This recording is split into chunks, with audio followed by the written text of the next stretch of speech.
Dying millionaire collapses at ex-wife's door, gasping, "You're my only hope," begging to take his last breath in her arms. A powerful love story with the greatest ending for my beautiful family. Don't miss it. Chapter 10 will leave you in tears and may become one of the best stories of your life. Hi, my beautiful family. I am Mr. Peter, always here with you in love. Heavenly Father, I thank you for blessing me with this family across the world. Bless every sister, mother, and daughter who listens with a pure heart. May their days be filled with peace, their nights with rest, and their homes with endless love. Lift their burdens, heal their pains, and let them know they are more precious than gold. Amen. My beloved family, this channel was built with my tears, my effort, and my prayers, but it lives because of your love. Every single like, every comment, every moment you spend here is a treasure to me. To my new members, I know trust is not easy, but this is your home now. Stay with me until the end of the story, and you will feel the truth and beauty I pour into every word. I have also created a new channel, Mr. Peter Family, for shorter stories under 1 hour. You will find the link in my community post. Please subscribe, and let's grow together as one strong family. If your heart is true, write, present.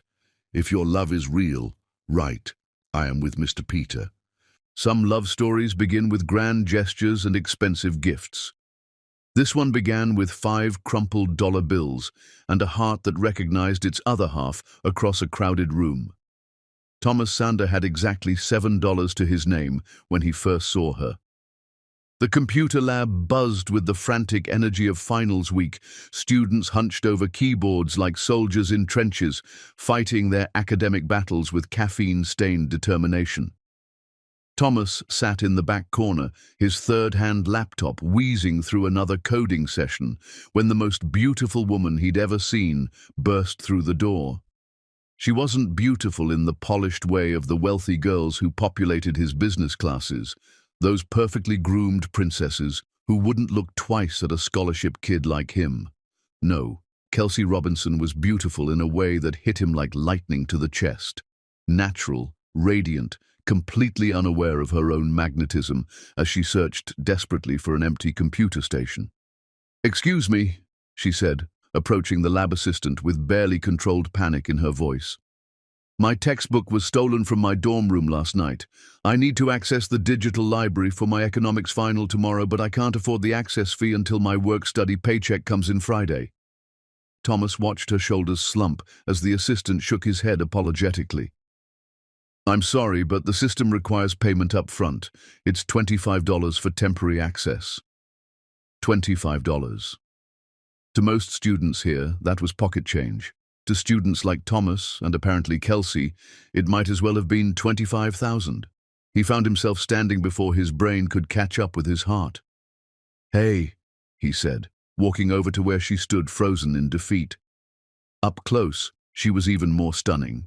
Not because of makeup or designer clothes, but because of the fierce intelligence burning in her dark eyes and the way she held her head high despite her circumstances.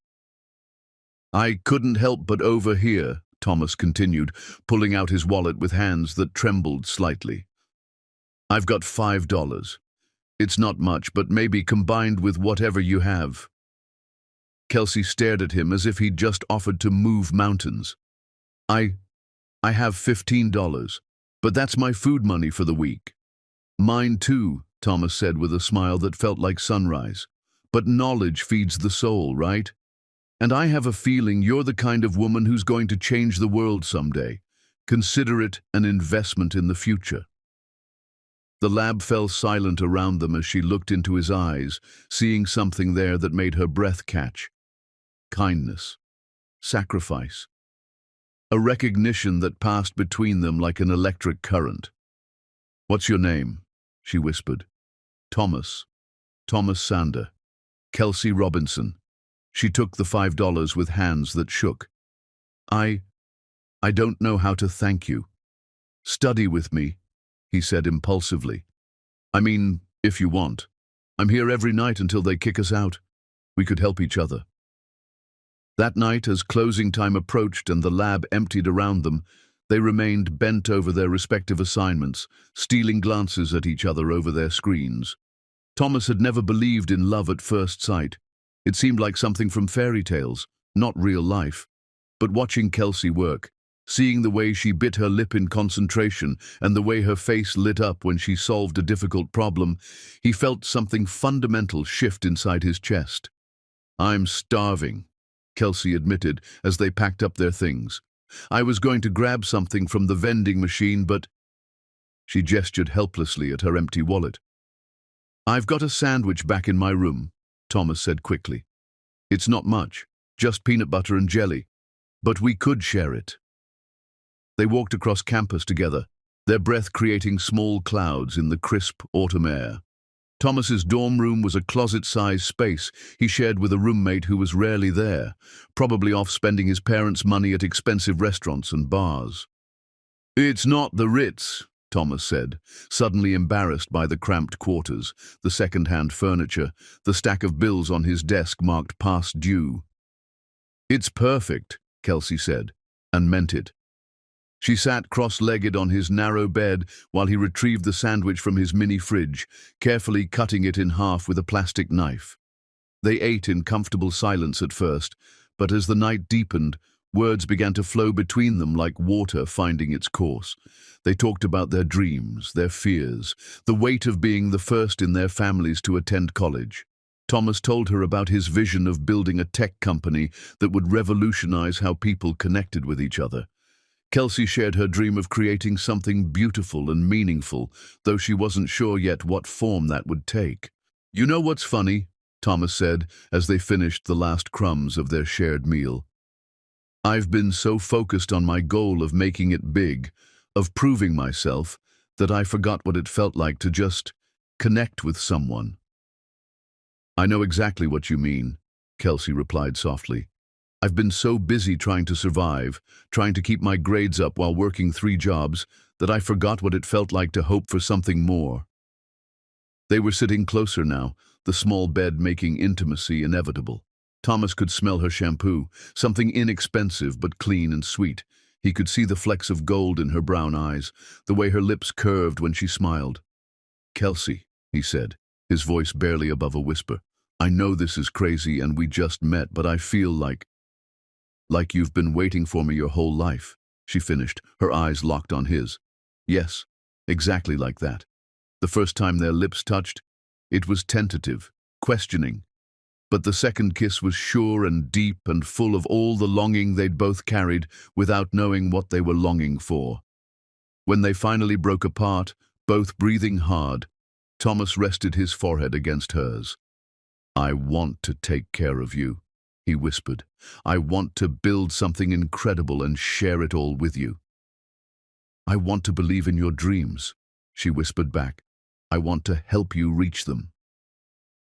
2 weeks later, during another late-night study session, the power went out across campus.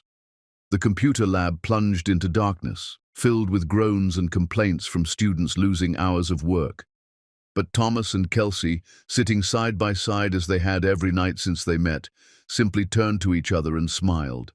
"I guess we're done studying for tonight," Kelsey said. "I guess we are." Thomas found her hand in the darkness, lacing their fingers together. "Want to go for a walk?" They wandered through the powerless campus, guided only by moonlight and the strange luminescence of snow that had begun to fall. Eventually, they found themselves at the small park near the library, completely alone in a world transformed by darkness and snow.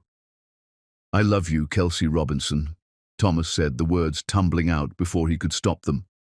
"I know it's too soon. I know we're broke and struggling and have no idea what the future holds, but I love you with everything I am." Kelsey's response was to kiss him with a passion that made the cold night disappear entirely. When they finally broke apart, her cheeks were wet with tears. "I love you too, Thomas Sander. I love your dreams, your kindness, your beautiful heart. I love how you gave me your last $5 without hesitation. I love how you see possibilities everywhere, even in the darkness." They made love for the first time that night in Thomas's narrow dorm room, their bodies learning each other by candlelight, their whispered promises creating a future that seemed as bright as the stars outside his window. Afterward, as they lay tangled together under his thin blanket, Kelsey traced patterns on his chest with her fingertip. "Tell me about our future," she murmured against his skin. "We're going to rule the world together," Thomas said, his arms tightening around her. "We're going to build something incredible, something that matters, and we're going to do it side by side no matter what obstacles we face."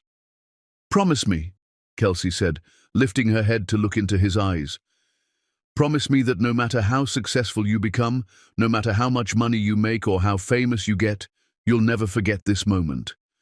Promise me you'll never forget that I loved you when you had nothing." "I promise," Thomas said solemnly, sealing it with a kiss that tasted like forever. "You're my heart, Kelsey. My soul. My home. Nothing could ever change that." But as they drifted off to sleep in each other's arms, neither of them could see the storm clouds gathering on the horizon. Neither of them knew that Thomas's estranged family had been tracking his growing success, waiting for the perfect moment to reclaim their prodigal son. And neither of them suspected that the greatest test of their love was about to begin. Chapter 2. Building forever on nothing. The most expensive weddings often produce the shortest marriages, but Thomas and Kelsey were about to prove that love built on sacrifice lasts longer than empires built on gold. $200, Kelsey said, counting their combined savings for the third time, hoping the crumpled bills would somehow multiply in her hands. "That's everything we have." Thomas looked up from his laptop, the same battered machine that had carried him through 4 years of college and was now running his fledgling app development business from their one-room apartment. The screen flickered ominously, another reminder of how precarious their situation truly was. It had been 18 months since that magical night in the computer lab. 18 months of shared struggles and dreams, of choosing love over comfort at every turn.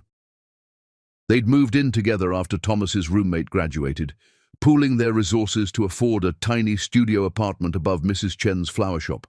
The space was barely large enough for a bed, a desk, and a kitchenette, but it was theirs. "It's enough," Thomas said firmly, standing up and crossing to where Kelsey sat on their second-hand bed, surrounded by wedding planning magazines she'd borrowed from the library. "We don't need a palace or 1,000 guests. We just need each other." "But Thomas, look at these dresses." Kelsey held up a magazine page, showing a model in an elaborate gown that probably cost more than they made in 6 months. "Every girl dreams of feeling like a princess on her wedding day." Thomas gently took the magazine from her hands and set it aside, then cupped her face in his palms. Even after all this time, touching her still sent electricity through his fingertips. "You are a princess, Kelsey Robinson. You're my princess, and you'd look beautiful in a garbage bag, though I'm pretty sure we can do better than that with $200. She laughed despite her worries, leaning into his touch. "You always know exactly what to say." "I know exactly what I feel," he corrected, kissing her forehead. "And what I feel is that I want to be your husband more than I want my next breath. Everything else is just details." The next morning, while Thomas worked on debugging code for his latest client, Kelsey spread fabric samples across their small kitchen table. She'd found a pattern for a simple wedding dress at the library and calculated that she could make it herself for under $50 if she chose the right material. "What about this one?" she asked, holding up a piece of ivory silk that caught the morning light streaming through their single window. Thomas glanced over and felt his heart skip. Even holding the fabric sample, Kelsey looked radiant, her dark hair catching golden highlights, her eyes bright with excitement and determination. "Perfect," he breathed. "You're going to be the most beautiful bride in the world." But as the weeks passed and their wedding date approached, money grew even tighter. Thomas's laptop finally gave up the ghost 3 days before the ceremony, crashing in the middle of an important client presentation. "I can fix it," he said desperately, staring at the black screen.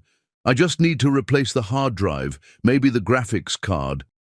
Kelsey watched him frantically searching repair websites, calculating costs they couldn't afford. She knew how much his work meant to him, how every client was a stepping stone toward the empire they'd dreamed of building together. Without a word, she walked to their small dresser and pulled out a jewelry box. The only valuable thing she owned, a gift from her grandmother before she passed away. "Kelsey, no," Thomas said, recognizing the box immediately. "You can't sell your grandmother's ring. It's all you have left of her." "What I have left of her is love," Kelsey said firmly, opening the box to reveal a delicate gold band set with tiny diamonds. "And she would want this love to help build our future. Besides, I'm going to have a much more important ring on my finger very soon." Thomas stared at her, overwhelmed by her sacrifice. Here was the woman willing to give up her most precious possession to help his dreams survive. He closed the laptop with a decisive snap. "No," he said. "If we're making sacrifices, we make them together." He picked up the laptop and walked toward the door. "This is going to buy your wedding ring. My dreams can wait a few weeks, but making you my wife can't wait another day." "Thomas, you can't. Your business will survive because we'll build it together, stronger than before.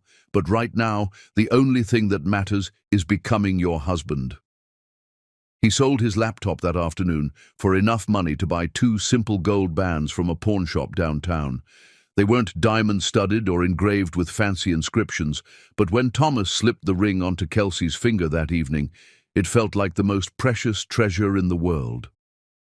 "With this ring," he said solemnly, even though they were just practicing in their tiny apartment, "I promise to choose you every single day, in good times and bad, when we're rich and when we're broke, when we're young and when we're old. You're my forever, Kelsey." The wedding itself took place on a crisp Saturday morning in November at the smallest chapel they could find, a tiny white building that charged only $50 for the use of their sanctuary. Kelsey had worked until 3 in the morning the night before, putting the finishing touches on her dress by candlelight to save money on electricity.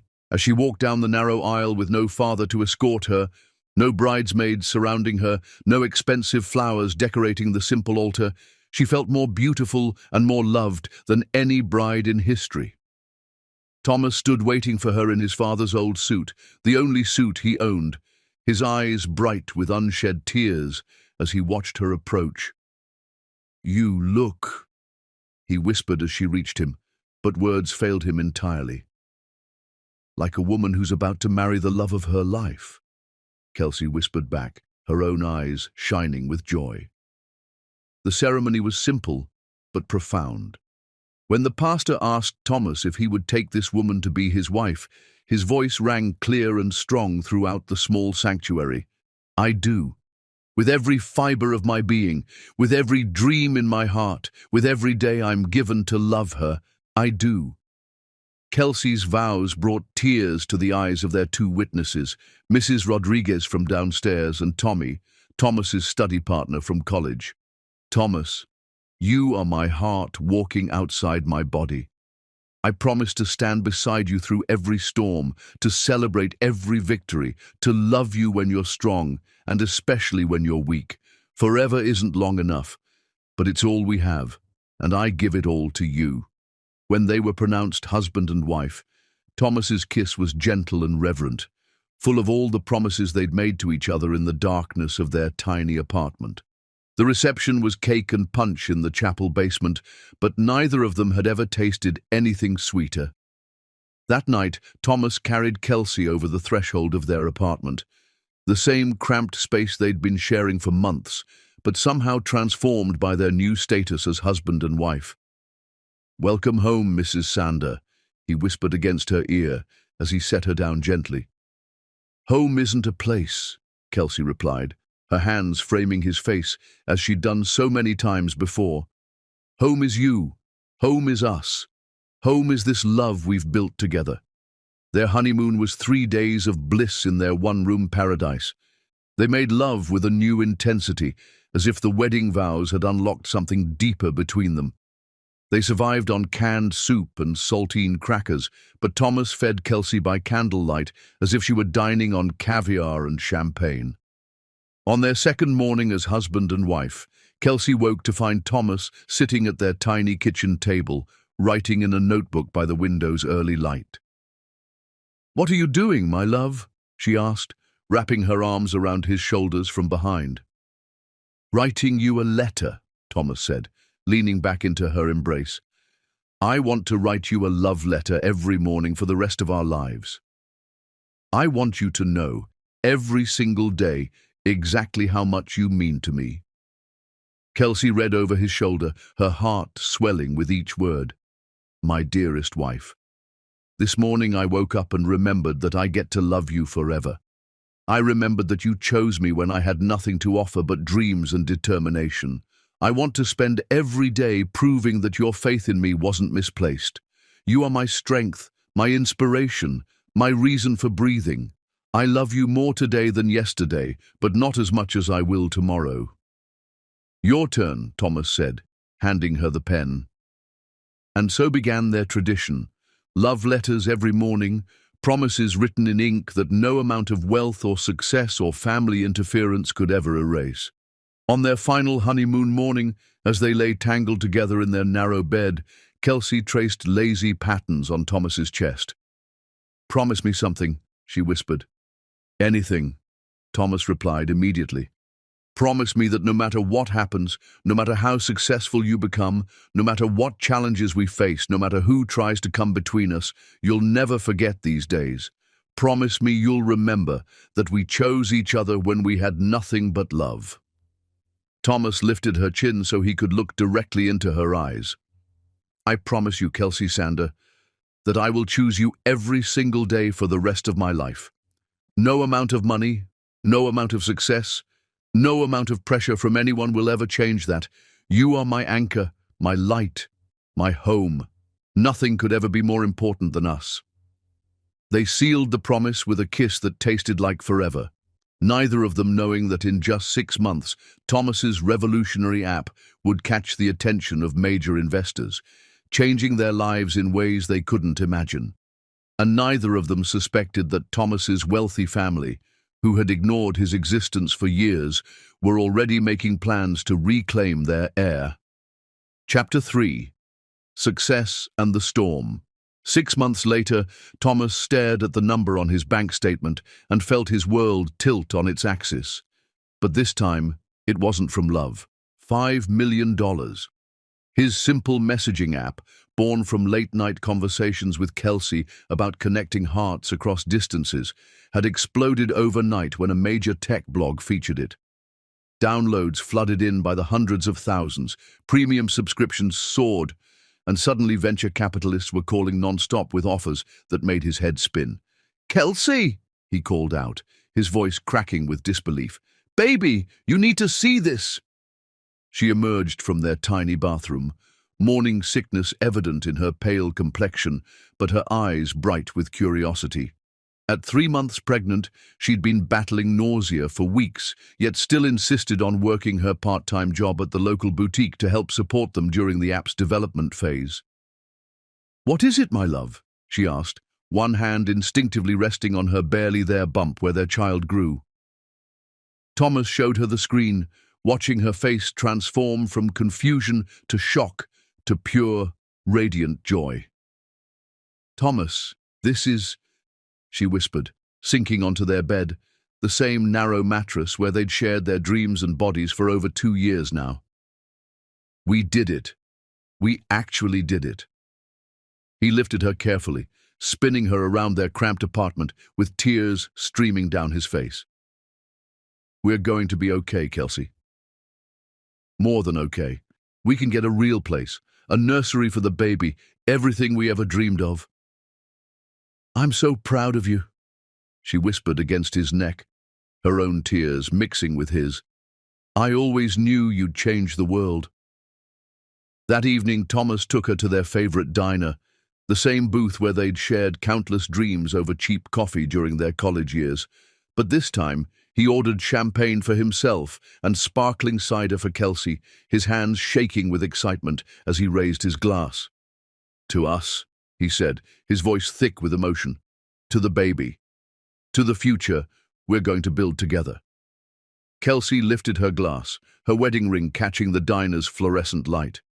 "To the man who gave me his last $5 and ended up giving me the world." They were halfway through their celebration dinner, planning their move to a real apartment with a proper nursery, when Thomas's phone rang with a shrill tone that seemed to cut through their happiness like a knife. "Don't answer it," Kelsey murmured, reaching across the table to touch his hand. "Tonight is ours." Thomas glanced at the screen and frowned. Unknown number with a Boston area code, the city where he'd been born but hadn't lived since he was 5 years old. "It might be another investor," he said apologetically. "Just give me 1 second." "Thomas Sander," he answered, still holding Kelsey's hand. The voice on the other end was crisp, cultured, and completely unfamiliar. "Thomas!" "It's your mother." The world stopped. Thomas felt the blood drain from his face as he stared at Kelsey, who was watching him with growing concern. "I don't have a mother," he said slowly. "My mother died when I was 5. Don't be dramatic, darling. I'm Elizabeth Sander, and we need to talk. I've been following your recent success. Quite impressive for someone with your background." Thomas's free hand clenched into a fist. The Sander family had abandoned him when his father died, leaving a 5-year-old boy to be raised by distant relatives who could barely afford to feed him. He'd clawed his way through childhood and college on his own, creating his own family with Kelsey. "I don't know what you want, but I want to meet my son," Elizabeth interrupted smoothly. "And I want to meet the woman who thinks she's worthy of carrying a Sander heir." The possessive way she said "Sander heir" made Thomas's blood run cold. "My child isn't an heir to anything. This baby is going to be loved, not used. We'll see about that. I'm flying to your charming little city tomorrow. We have 20 years to catch up on." The line went dead, leaving Thomas staring at his phone in shock. "Thomas!" Kelsey's voice seemed to come from very far away. "Thomas, what's wrong?" "You look like you've seen a ghost." "My family," he said numbly. "My biological family. They want to meet." Kelsey's face brightened with hope. "Oh, Thomas, that's wonderful. I know how much it's hurt you, not having them in your life. Maybe now that you're successful—" "No!" Thomas's voice was sharp, cutting through her optimism. "You don't understand. These people abandoned me when I had nothing. They only care now because I have something they want." But even as he said the words, part of him wondered. What if they'd been looking for him all these years? What if they genuinely wanted to reconnect? What if his child could have grandparents, aunts, uncles, a real family beyond just him and Kelsey? The next morning, Thomas paced their tiny apartment while Kelsey sat on the bed reading pregnancy books from the library. She'd been trying to lighten his mood all morning, sharing amusing facts about their baby's development, but he couldn't shake the feeling that something fundamental was about to change. "Listen to this," Kelsey said, trying to distract him from his worry. "It says here that our baby can already hear our voices. Maybe we should start talking to her." "Her?" Thomas paused in his pacing, a small smile breaking through his anxiety.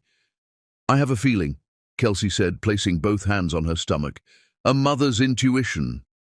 I think we're having a little girl." "What should we name her?" Thomas asked, sitting beside her on the bed. "Something beautiful. Something that means she's our miracle." Kelsey leaned against his shoulder. "What about charm?" "It means delight, fascination, something magical." "Charm Sander," Thomas repeated, feeling some of his tension ease. "I love it. She'll be our little charm, bringing us luck and joy." A sharp knock on their door shattered the peaceful moment. "That's her," Thomas said, his voice hollow. "That's my mother." He opened the door to reveal a woman in her 50s, impeccably dressed in a designer suit that probably cost more than their monthly rent. Elizabeth Sander was elegant, cold, and utterly out of place in their humble hallway. Behind her stood a tall man in an expensive coat, clearly her son and Thomas's half-brother. "Thomas," she said, her eyes scanning him from head to toe as if appraising merchandise, "you look like your father." "That's unfortunate." The man behind her stepped forward with a condescending smile. "I'm David, your brother. We've been looking forward to this reunion." Behind him, Kelsey rose from the bed, smoothing her simple maternity dress. Elizabeth's gaze shifted to her, and Thomas watched his mother's expression shift from cool assessment to barely concealed disgust. "And you must be the girl," Elizabeth said, not bothering to hide her disdain as she took in Kelsey's obvious pregnancy, their cramped apartment, the second-hand furniture. "I'm Kelsey Sander," Kelsey said firmly, extending her hand with dignity. "Thomas's wife." Elizabeth ignored the offered handshake entirely. "Yes, we need to discuss that unfortunate situation." She pushed past them into the apartment, her heels clicking against the worn linoleum floor as she surveyed their home with obvious distaste. David followed, his expression equally dismissive. "This is quaint," Elizabeth said, the word dripping with condescension. "I suppose it's adequate for your current circumstances, but things are going to change now." "What do you mean?" Thomas asked warily. Elizabeth turned to face them, her expression calculating. "I mean that you're a Sander, Thomas. You come from one of the oldest, most respected families in New England, and now that you've proven you inherited the family intelligence, it's time you started acting like it." "I'm acting exactly like myself," Thomas said firmly, "and I like who I am." "Do you?" David interjected with a smirk. "Do you like living in this hovel? Do you like watching your pregnant wife work retail while carrying your child? Do you like being nobody special?" "I am somebody special," Thomas replied, his arm tightening around Kelsey's waist. "I'm her husband. I'm going to be a father. That's all the special I need." Elizabeth laughed, a sound like breaking glass. How charmingly naive. "But you see, Thomas, you're not just going to be a father. You're going to be the father of a Sander heir, and that comes with responsibilities you clearly don't understand." She turned her cold gaze to Kelsey, who had gone very pale. "As for you, dear, I'm afraid we need to have a very serious conversation about whether you're suitable to raise a Sander child." The way she said suitable made Thomas's skin crawl, but before he could respond, Elizabeth was already walking toward the door. "We'll be staying at the Grandview Hotel for the week," she announced, without looking back. "Thomas, you'll join us for dinner tomorrow night, alone. We have so much to discuss about your real future."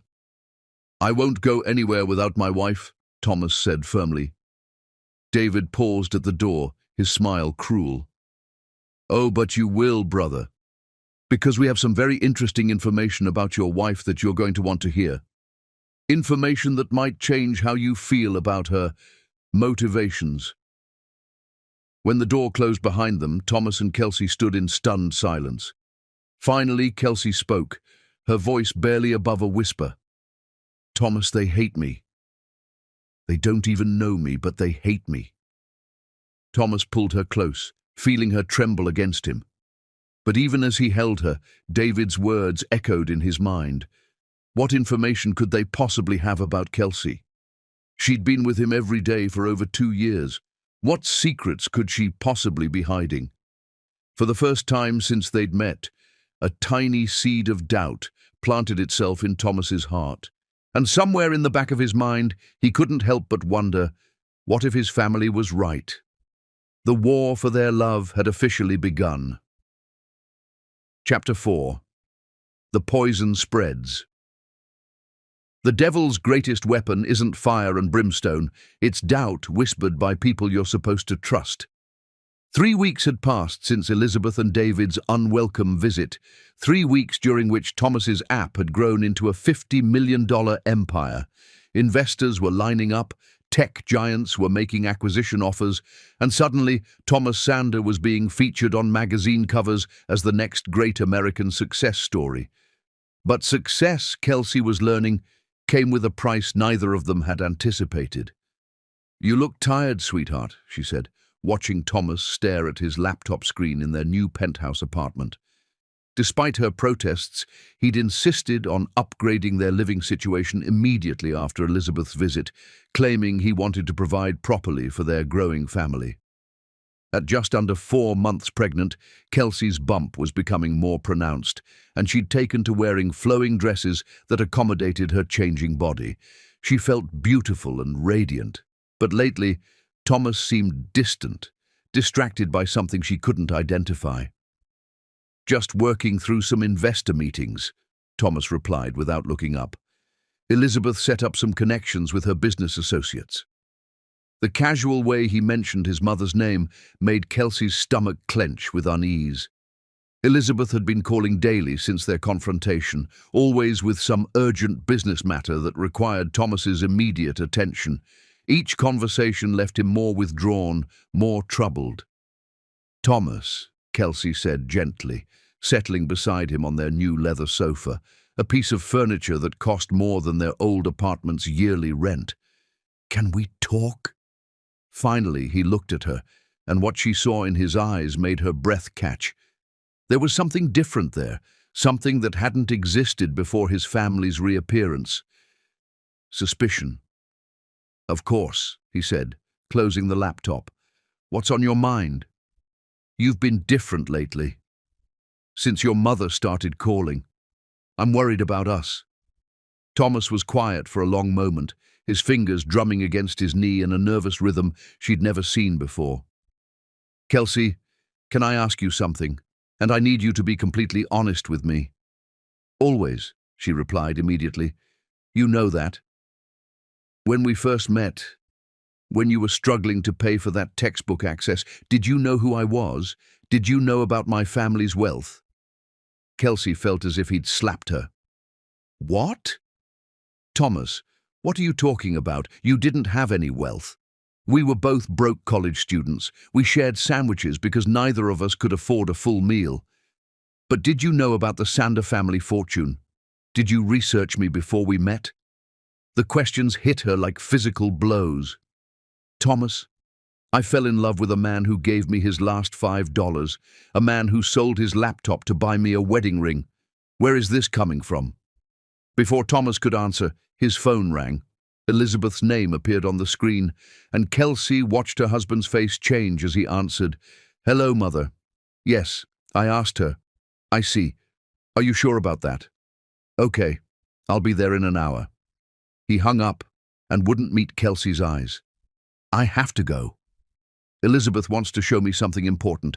Thomas, please, talk to me. What's happening?" But he was already grabbing his coat, leaving Kelsey alone in their expensive apartment, surrounded by luxury that suddenly felt like a prison.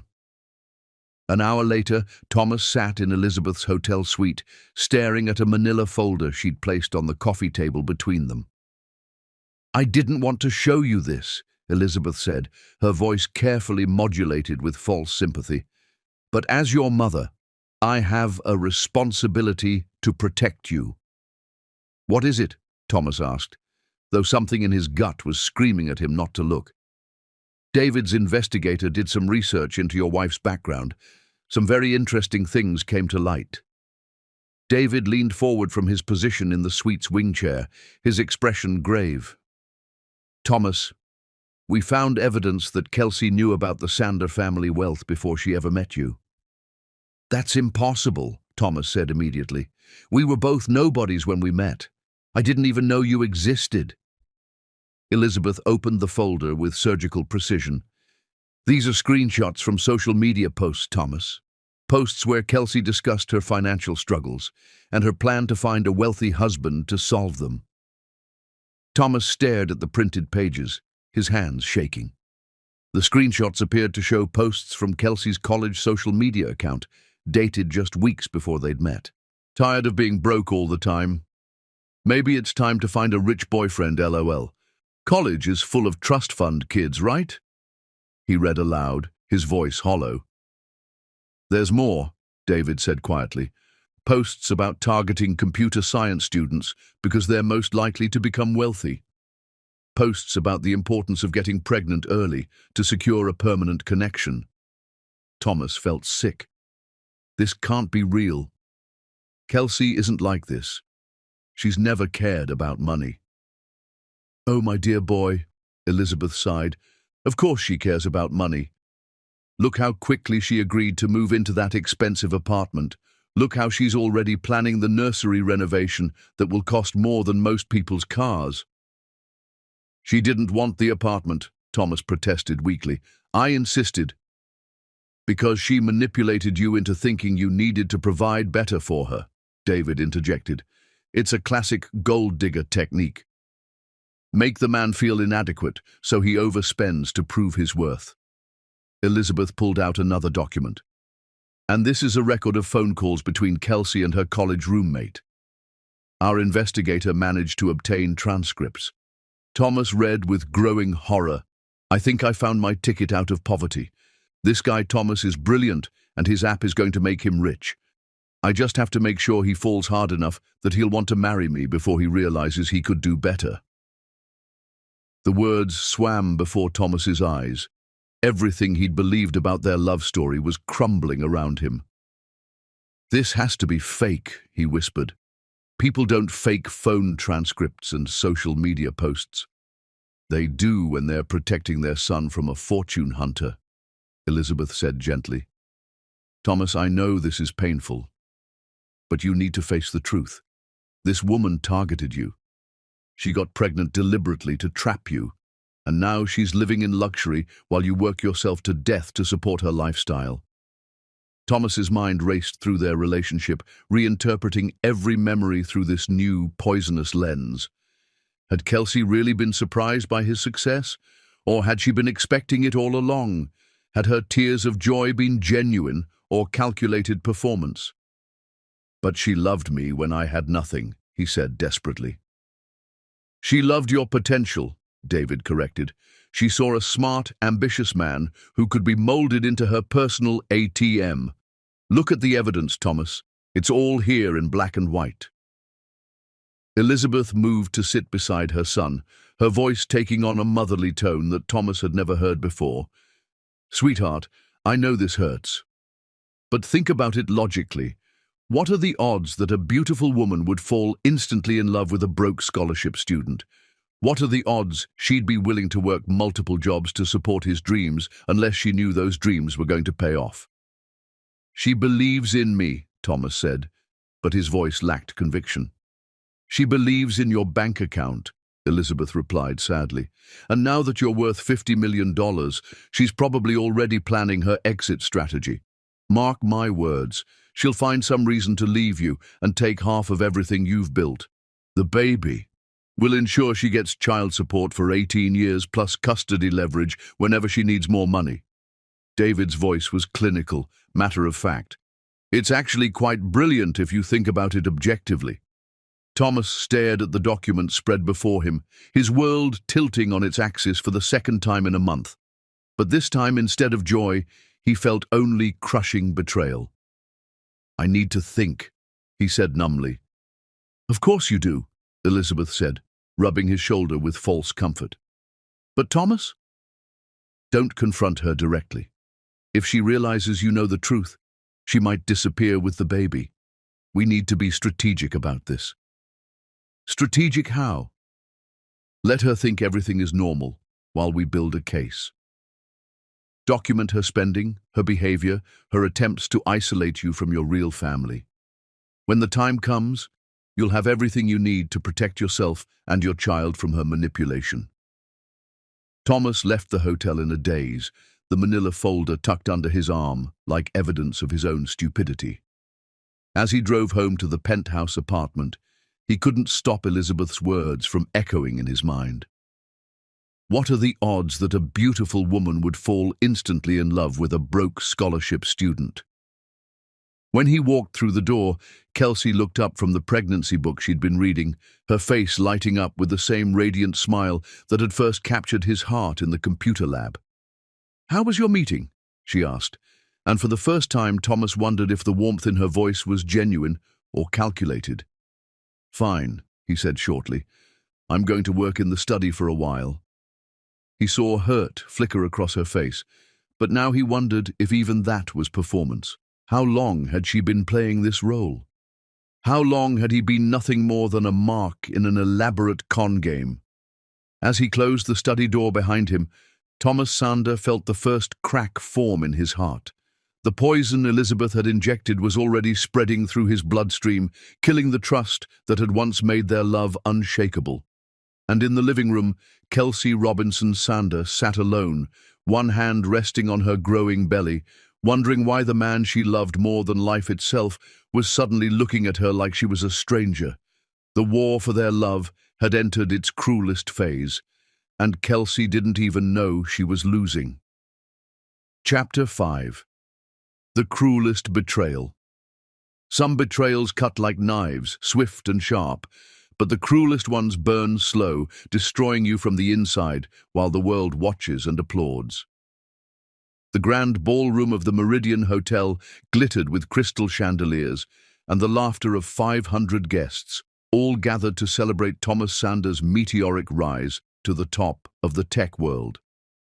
At 8 months pregnant, Kelsey felt beautiful in the elegant maternity gown Thomas had chosen for her, a flowing emerald silk creation that made her feel like a queen despite her advanced pregnancy. "You look radiant," Thomas murmured as they entered the ballroom, his hand resting on the small of her back in the gesture that had always made her feel cherished and protected. But something in his touch felt different tonight. Distant. Kelsey had been trying to ignore the growing coldness between them for the past 4 months, hoping it was just stress from his business expansion. The Thomas she'd married would have spent the entire evening whispering jokes in her ear and stealing kisses when no one was looking. This Thomas barely glanced at her as they moved through the crowd. "Thomas!" Elizabeth's voice cut through the elegant chatter like a blade wrapped in silk. She glided toward them in a stunning silver gown, David close behind her in a perfectly tailored tuxedo. "My dear son, you look magnificent tonight." Elizabeth embraced Thomas warmly before turning to Kelsey with a smile that never reached her eyes. "Kelsey, how prominent you look this evening." The word prominent struck like a slap, making Kelsey instinctively place her hands over her rounded belly, where little charm had been especially active today. "Thank you," Kelsey replied graciously, refusing to let Elizabeth's subtle cruelty dim her joy. "We're so excited about the baby. She's going to arrive soon." "Yes, we're all very interested in the timing of that," David said with a meaningful look at Thomas that Kelsey didn't understand. The evening progressed in a blur of introductions and congratulations. Thomas was pulled from group to group, celebrated as the brilliant young entrepreneur who'd revolutionized social connectivity. Kelsey tried to keep up, but her advanced pregnancy made it difficult to navigate the crowded room in her heels. "Maybe I should sit down for a moment," she suggested during a brief lull in the festivities. "Of course," Thomas said, but his voice was mechanical, lacking the usual concern that would have had him immediately finding her the most comfortable chair in the room. Kelsey found a quiet corner where she could rest and watch her husband accept accolades from the tech world's elite. He looked so handsome in his tuxedo, so confident and successful.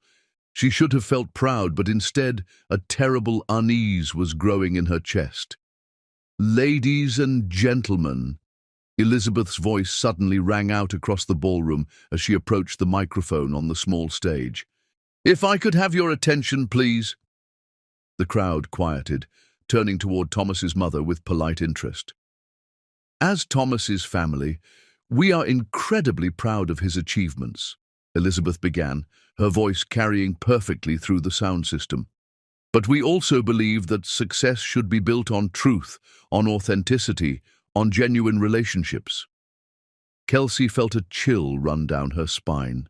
Something was very wrong, which is why, painful as it is, we feel we must share some disturbing information that has recently come to our attention about Thomas's wife.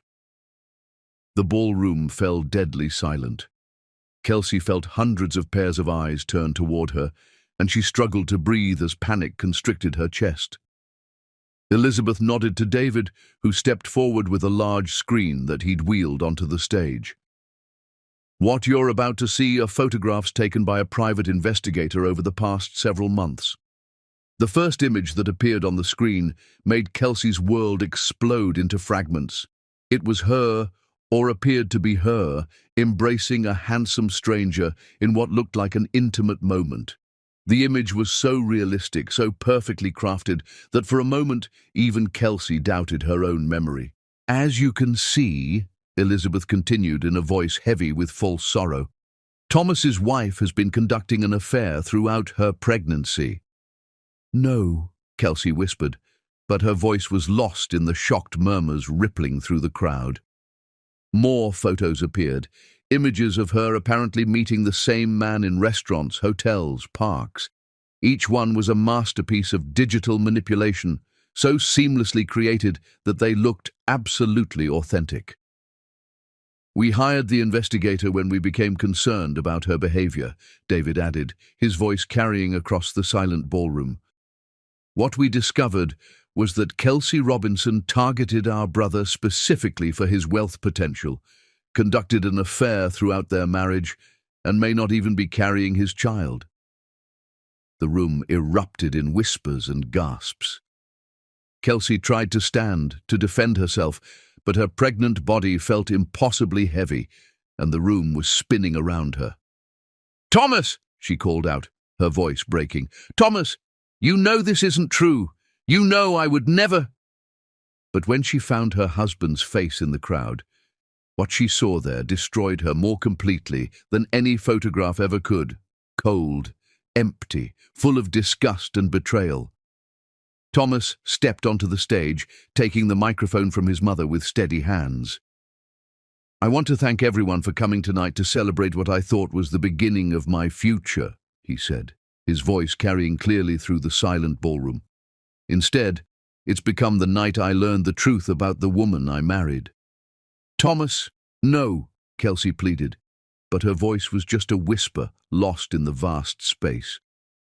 "Kelsey Robinson came into my life when I was nobody, when I had nothing," Thomas continued, his eyes finding hers across the room. "I thought she loved me. I thought we were building something beautiful together. I was wrong." Each word hit Kelsey like a physical blow. This couldn't be happening. This couldn't be the man who had whispered promises of forever against her skin, who had written her love letters every morning, who had chosen her over everything else in the world. "The evidence is clear," Thomas said, gesturing to the screen still displaying the doctored photographs. "She targeted me for my potential wealth, manipulated me into marriage, and has been deceiving me throughout our entire relationship." "That's not true."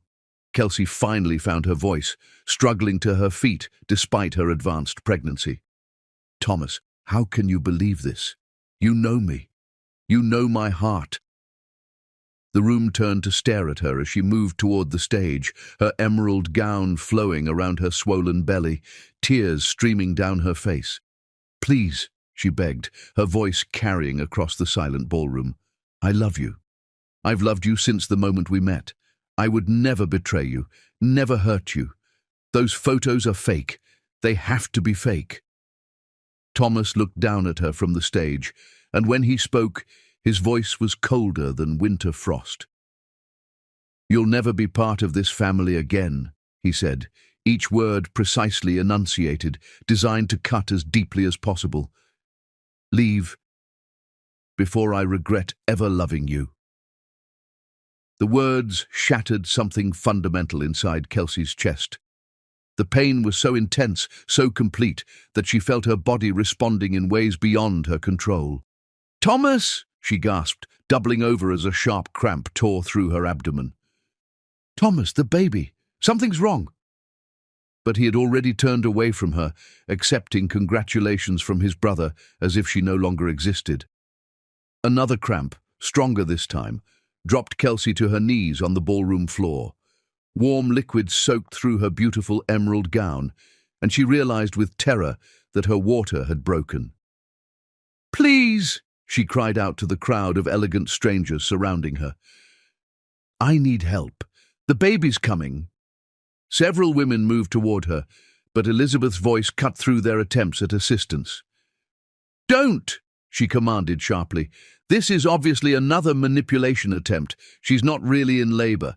But Kelsey was in labor, her body racked with premature contractions brought on by the emotional trauma of her public humiliation.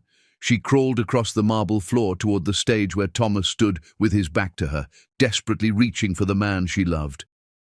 "Thomas, please," she sobbed. "Our baby Charm is coming. I need you." He glanced down at her with disgust. "Call security," he said to David. "Have her removed from the premises." "Sir, I think she really is in labor," one of the hotel staff said, kneeling beside Kelsey as another contraction racked her body. "Then call an ambulance," Thomas replied coldly, "but I won't be going with her. I have no interest in raising another man's child." As security guards approached and paramedics were called, Kelsey lay on the cold marble floor of the ballroom, her emerald gown stained with fluid and tears, watching the man she loved celebrate her destruction with 500 witnesses. Through her pain, she heard Elizabeth's voice on the microphone. "I'm sorry you all had to witness this unpleasant scene, but sometimes the truth is messy. Now, let's continue celebrating my son's incredible success." The crowd began to disperse, stepping carefully around Kelsey as if she were debris that would soon be cleaned up. She reached one final time toward the stage where Thomas stood surrounded by well-wishers, but he never looked back. As the paramedics loaded her onto a stretcher, Kelsey whispered to her unborn daughter, "I'm sorry, Charm. I'm so sorry your daddy couldn't see the truth." And in the ambulance racing toward the hospital as premature labor tore through her body, Kelsey Robinson Sander realized that the man she'd pledged her forever to had just destroyed both their lives in front of 500 strangers.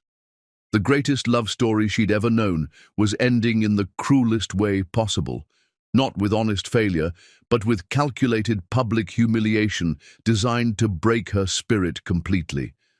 But what Thomas Sander didn't realize, as he accepted champagne toasts and congratulations on his narrow escape from a gold digger, was that he had just thrown away the only real love he would ever know.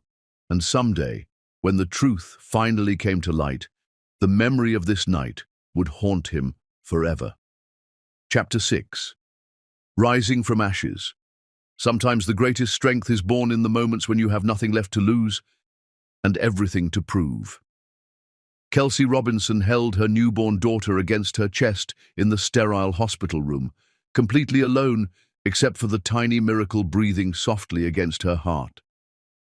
Charm had arrived 3 weeks early, a fighter from the very beginning, her small fists clenched with determination that seemed to mirror her mother's newly forged resolve.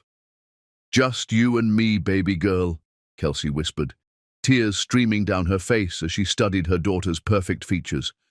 Charm had Thomas's nose and chin, but her eyes, when they briefly fluttered open, were all Kelsey's. Dark and expressive, already seeming to hold wisdom beyond her hours of existence. The divorce papers had been served that morning by a lawyer who couldn't meet her eyes, along with a restraining order that prevented her from contacting Thomas or coming within 500 feet of any Sander property.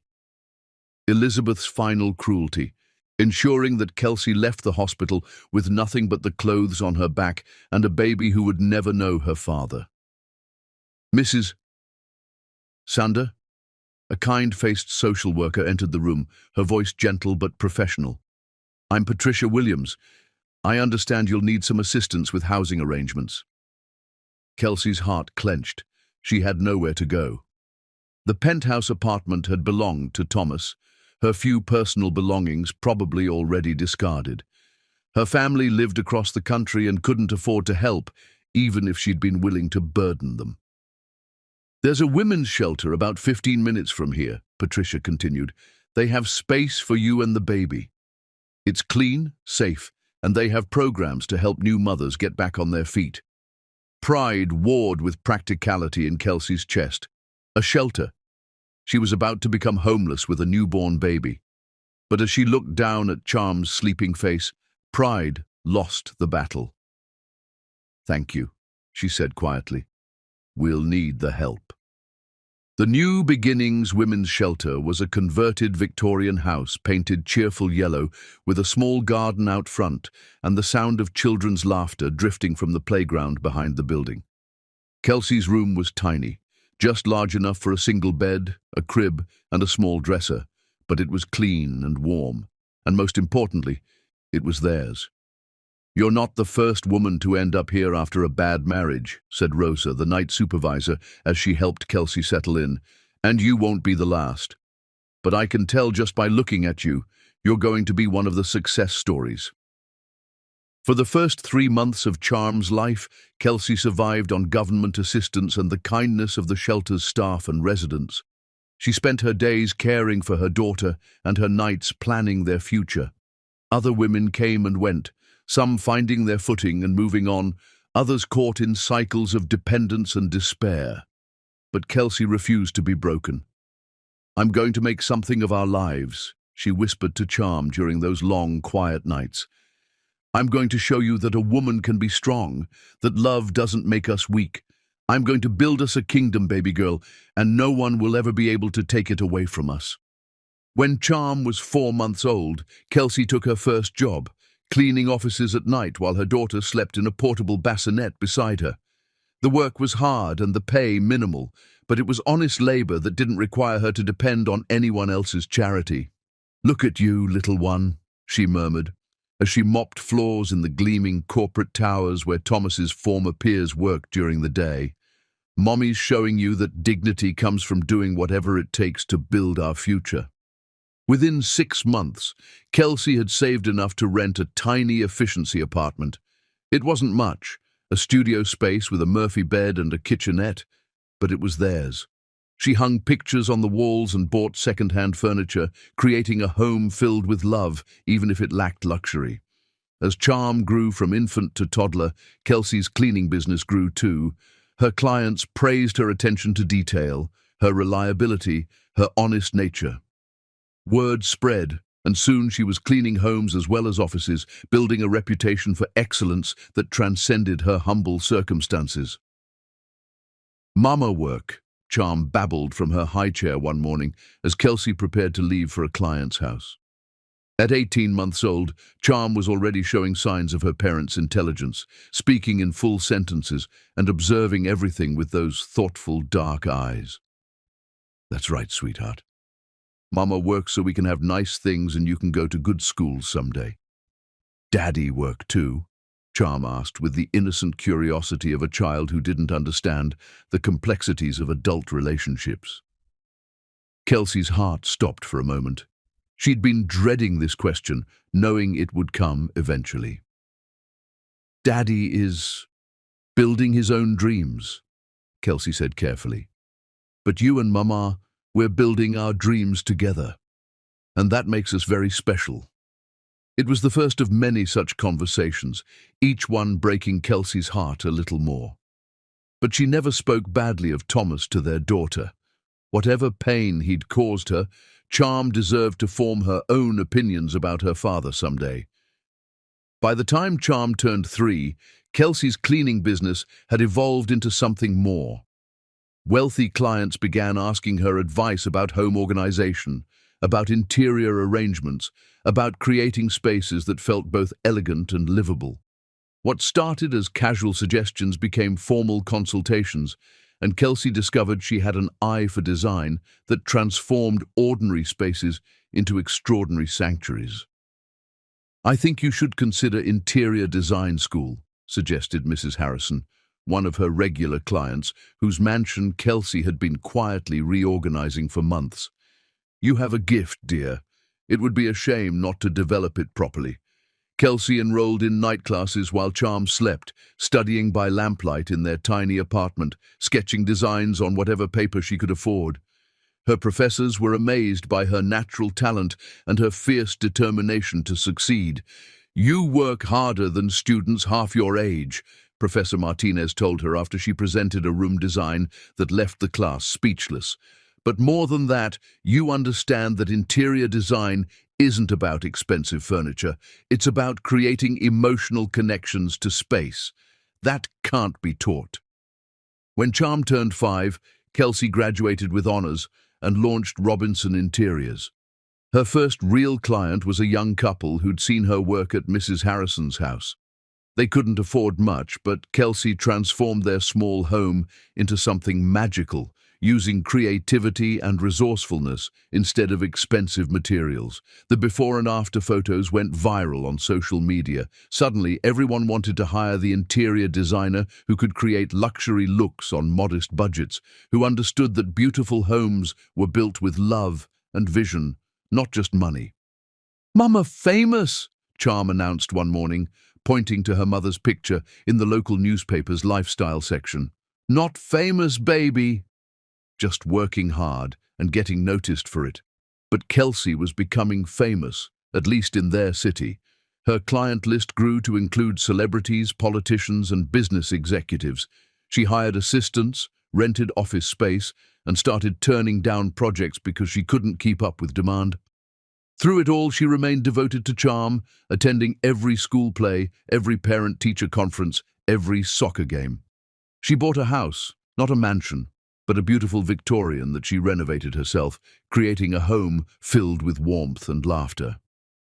"Why don't you have a boyfriend, Mama?" 10-year-old Charm asked one evening as they cooked dinner together in their sun-filled kitchen. Kelsey paused in her chopping of vegetables, considering her answer carefully. The truth was that she'd been asked out many times over the years. Clients, suppliers, even other parents at Charm's school had expressed interest. But none of them had ever made her heart skip the way it had for Thomas all those years ago. "I have you," she said finally. "You're the love of my life, Charm. Everything else is just extra. But don't you get lonely." Kelsey looked at her daughter, brilliant, compassionate, strong-willed and beautiful, and smiled. "How could I be lonely when I have the most amazing daughter in the world?" What Kelsey didn't know was that across the city, in a glass tower overlooking the business district, Thomas Sander sometimes stood at his office window and wondered about the child he'd rejected. He'd heard through business contacts that his ex-wife had become quite successful, that she'd built a design empire from nothing. Sometimes late at night, when the guilt and loneliness became unbearable, he would drive past Charm's school and catch glimpses of a dark-haired girl who had his jawline and his mother's eyes. But he never approached, never tried to make contact. Elizabeth had made sure of that, reminding him constantly that the child probably wasn't even his, that Kelsey had undoubtedly moved on to other wealthy men, that he was better off focusing on his business empire instead of dwelling on past mistakes. But on the day Charm won the citywide science fair at age 12, Thomas was there in the back of the auditorium, watching his daughter accept her trophy with pride that made his chest ache. She was brilliant, confident, everything he'd hoped his child would be. And when Kelsey joined Charm on stage, beaming with maternal pride in a simple but elegant dress, Thomas felt something break inside his chest. She was still beautiful, still radiant, but there was a strength in her bearing now that hadn't been there before. She'd survived his betrayal and built something extraordinary from the ashes of their destroyed love. He left before the ceremony ended, driving home to his empty mansion with tears streaming down his face, finally beginning to understand the magnitude of what he'd thrown away. But by then, it was far too late for apologies, and much too late for forgiveness. Chapter 7. The Hollow Crown. Success without love is just an expensive way to be miserable. Thomas Sander stood at the floor-to-ceiling windows of his corner office on the 50th floor, staring down at the city he'd conquered but couldn't feel. At 36, He was worth $2 billion, owned properties on 3 continents, and commanded an empire that employed thousands of people. His face graced magazine covers monthly, his opinions moved markets, and his name was synonymous with visionary leadership. He was also the loneliest man alive. 12 years had passed since that terrible night at the Meridian Hotel, 12 years since he destroyed the only woman who had ever truly loved him.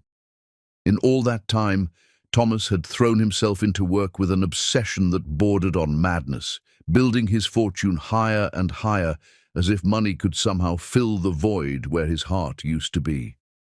It couldn't. "Sir?" His assistant's voice crackled through the intercom. "Your mother is here for your lunch meeting." Thomas closed his eyes, steeling himself for another encounter with Elizabeth Sander. The woman who had saved him from a fortune hunter had become the architect of his misery, though he was only beginning to understand the true cost of her intervention.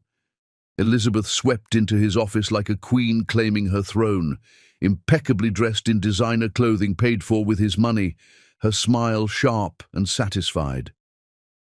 "Thomas, darling," she purred, settling into the leather chair across from his massive mahogany desk. "You look tired. You're working too hard again." "I'm fine," he replied automatically, the same response he'd given to everyone's concerns for years. "Of course you are. You're a Sander. We don't break under pressure." Elizabeth's eyes gleamed with predatory satisfaction.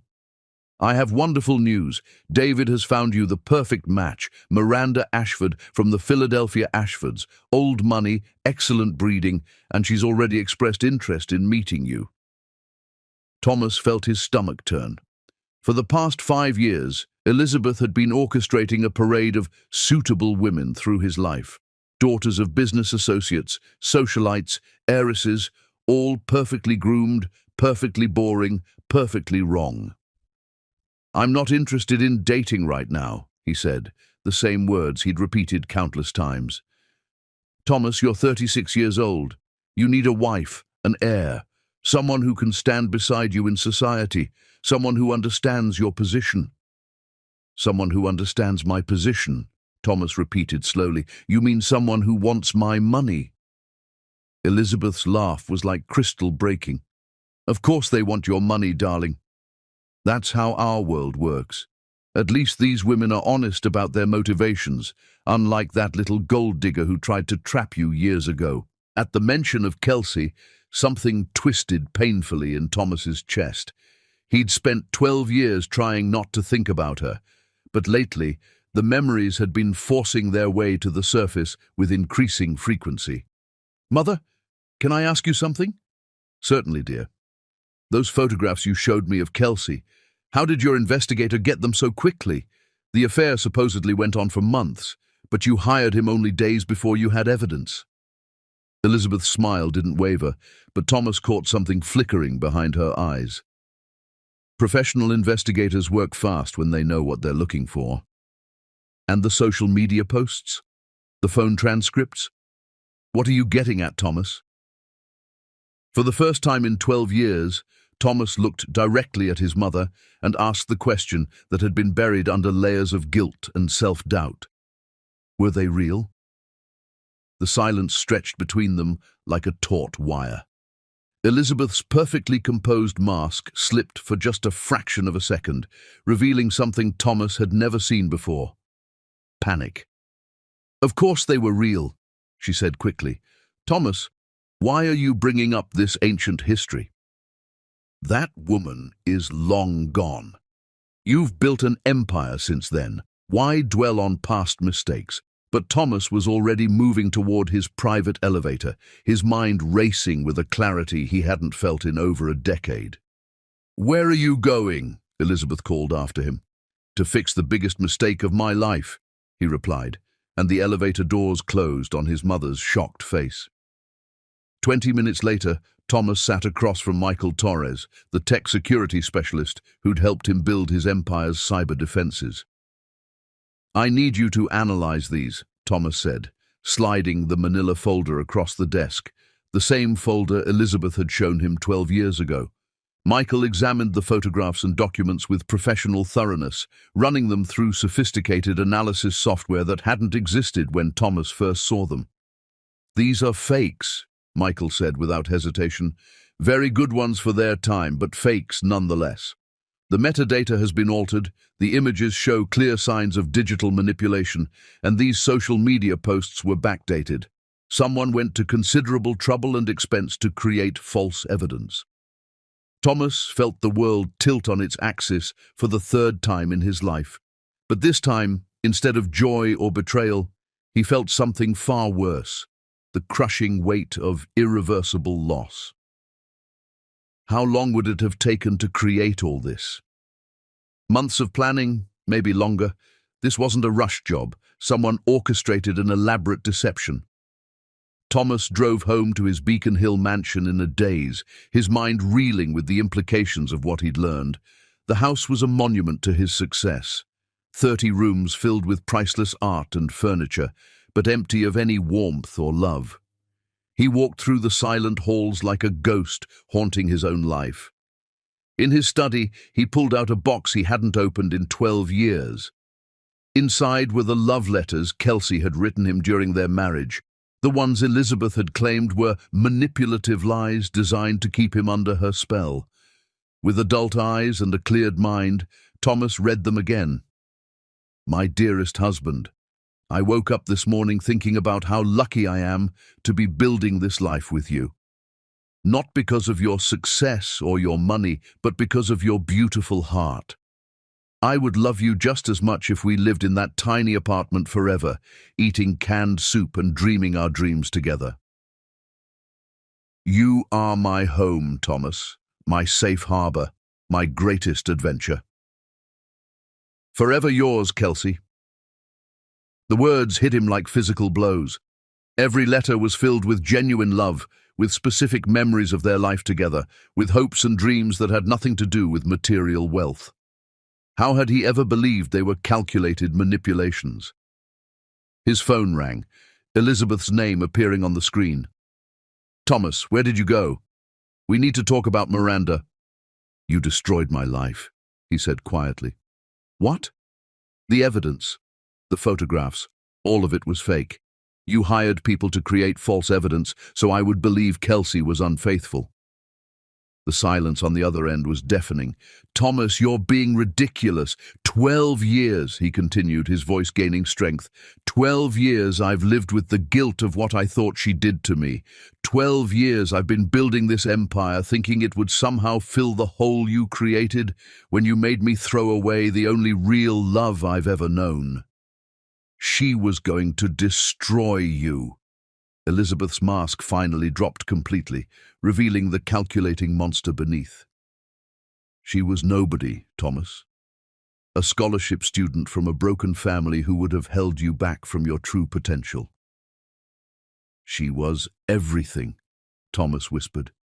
"She was my heart, my soul, my reason for breathing. And you murdered our love with lies. I saved you from making the biggest mistake of your life."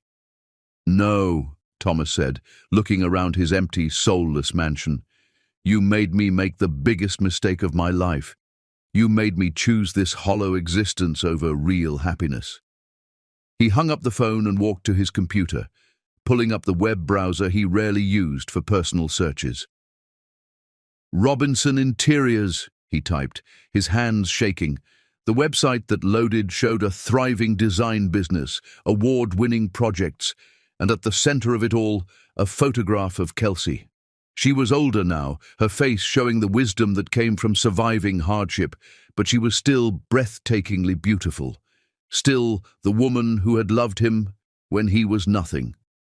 He clicked through to news articles about her success, interviews where she discussed her design philosophy, charity work she did for women's shelters. In every photograph, she radiated the same warmth and intelligence that had captivated him in that college computer lab. Then he found what he'd been searching for without realizing it, a photograph of charm. His daughter was accepting an academic award at her high school, her dark hair shining under stage lights, her smile bright with intelligence and determination. She had Kelsey's eyes but his stubborn chin, and something about her posture reminded him painfully of himself at that age. The caption read, "Charm Robinson, valedictorian of Lincoln High School's graduating class, will attend Stanford University in the fall on a full academic scholarship." Thomas stared at the screen until tears made it impossible to see clearly. His daughter, brilliant, accomplished, beautiful, bore her mother's name because he had been too poisoned by lies to claim her as his own. He had missed everything. First steps, first words, first days of school, graduations, heartbreaks, triumphs. 12 years of loving a child who probably didn't even know he existed, who had grown up believing her father hadn't wanted her. The weight of his loss was so crushing that Thomas couldn't breathe. He had traded a life filled with love, laughter, and meaning for an existence of material success and emotional emptiness. He had let his mother's poison convince him to destroy the only real happiness he'd ever known. And now it was too late. Far too late. Kelsey had built a life without him, raised their daughter to be extraordinary despite his abandonment, succeeded beyond anyone's wildest dreams through her own talent and determination. She had moved on, as she should have. While he had spent 12 years in exile from his own heart, living in a prison of his mother's making, convincing himself that success could substitute for love. That night, Thomas Sander sat alone in his mansion worth $50 million, surrounded by possessions that meant nothing, and wept for the family he had thrown away. The irony was crushing. In trying to protect his fortune, he had lost the only treasure that actually mattered. And somewhere across the city, Kelsey Robinson tucked their daughter into bed in their warm, laughter-filled home, never knowing that the man who had destroyed them was finally beginning to understand the true cost of his betrayal. But understanding, Thomas realized with devastating clarity, was very different from being able to undo the damage he had caused. Some mistakes were simply too large to be forgiven, and some losses too profound to be recovered. He had gained the whole world and lost his soul, and now he was finally awake enough to feel the full agony of what that trade had cost him. Chapter 8. When everything crumbles. Sometimes God has to break us completely before we can see what we've become, and by then, it's usually too late to change anything but our hearts. 5 years after discovering the truth about Elizabeth's deception, Thomas Sander sat in Dr. Patricia Wong's office, staring at test results that would have destroyed a weaker man. But Thomas had already been destroyed by his own choices. This was simply the final blow in a series of devastating realizations. "I'm sorry, Mr. Sander," Dr. Wong said gently, her voice carrying the weight of delivering life-altering news. "The cardiomyopathy is quite advanced. Your heart muscle has deteriorated significantly, likely due to prolonged stress and what you've described as chronic insomnia and poor self-care over many years." Thomas nodded numbly. Since learning about his mother's lies, he hadn't been sleeping or eating properly. The guilt and regret had been consuming him from the inside, and apparently his body was finally giving up the fight. "How long?" he asked quietly. "Without a heart transplant, which your age and overall health make unlikely, I'd estimate 6 to 8 months, I'm sorry."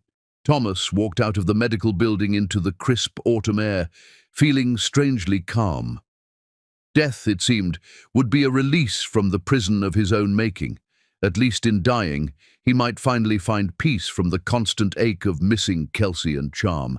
But first, he had to face the consequences of 12 years of hollow success.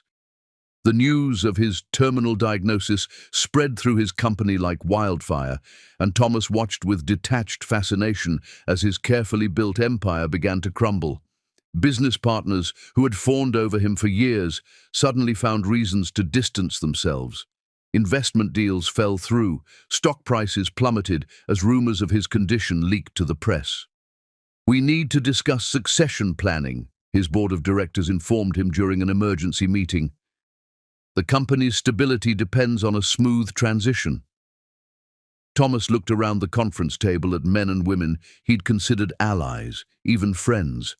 and saw only calculating opportunists positioning themselves to benefit from his downfall. "I understand," he said simply. Within a month, he'd been forced out of his own company by a hostile takeover orchestrated by his former business partners. His financial advisors, who had managed his wealth for years, suddenly discovered irregularities in their investment strategies that would require extensive legal proceedings to resolve. Lawsuits materialized from nowhere. Properties he'd owned for years became entangled in legal disputes. The fortune he'd spent over a decade building evaporated with stunning speed, but the cruelest blow came from his own family. "Thomas, darling," Elizabeth said, her voice sickeningly sweet over the phone, "David and I have been discussing your situation. We think it would be best if you signed over power of attorney to us, to protect the family assets during this difficult time." "Family assets," Thomas repeated slowly. "You mean the money I earned while you enjoyed the benefits of my success?" "Don't be dramatic. We're trying to help you. The same way you helped me 12 years ago when you destroyed my marriage with lies." The silence that followed was filled with years of unspoken manipulation finally coming to light. "That woman would have ruined you," Elizabeth said finally, her mask slipping to reveal the cold calculation beneath. "You needed to marry within your class, to build proper connections. I saved you from making a terrible mistake." "You saved me?" Thomas laughed bitterly. "Mother, you destroyed the only real happiness I ever had.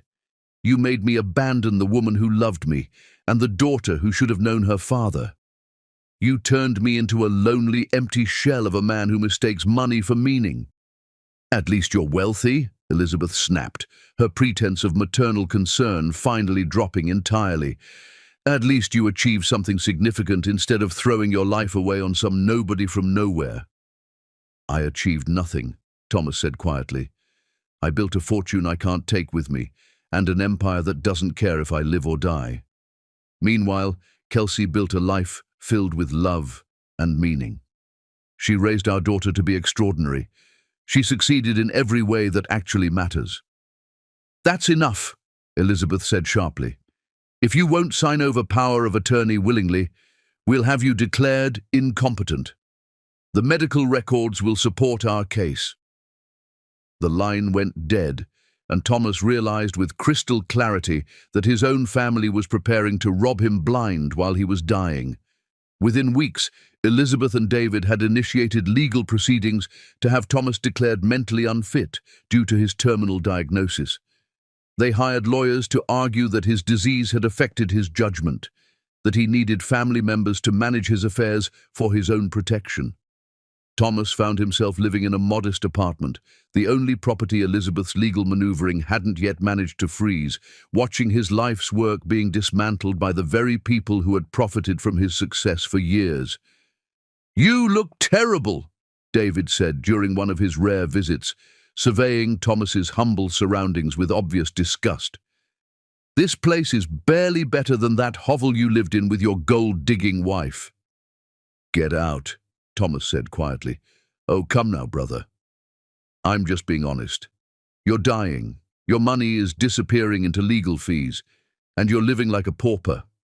Was it really worth it?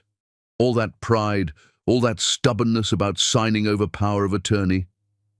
Thomas looked at his half-brother, a man who had never worked for anything in his life, who had lived off Thomas's success while contributing nothing, and felt something close to pity.